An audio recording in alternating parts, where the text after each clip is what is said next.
So Bob sculpted that. That's titled First Meeting, and their eyes meet perfectly. There's an amazing story behind this. This is Barnard Street, right here. That's the likeness of James Barnard. And that is the first meeting with Juana. She was a Mexican girl who had been captured by the Comanche Indians. Comanche Peak is near here. Comanche Peak is where their headquarters were. They had gone to Mexico on a raid, captured her.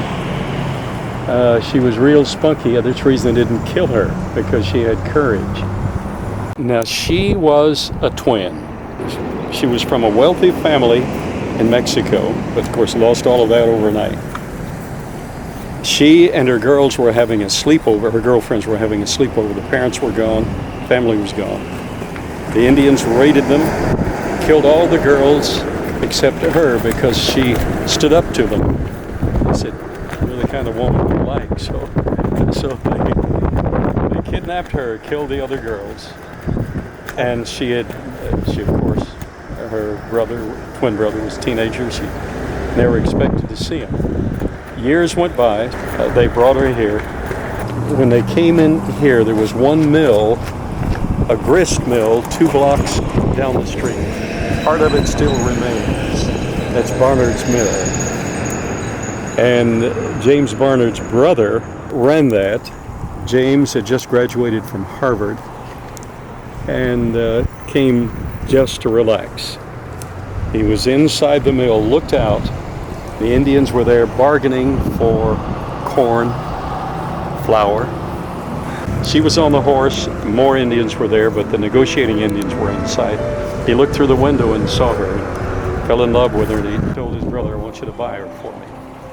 And it cost a lot of flour, 20 sacks of flour, which was a huge amount of money.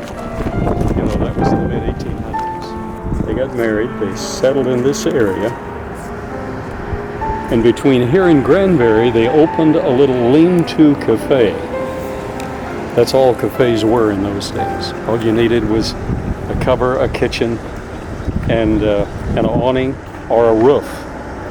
Years went by, and the drovers came through, and they filled all of that lean-to cafe back area. And they were talking and talking. She was in the kitchen. And she stopped and said, "Who laughed?"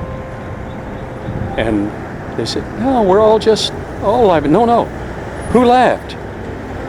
And way in the back, a man raised his hand, young man raised his hand. It was her twin brother. She remembered his laugh all those years. And that's an amazing story of romance.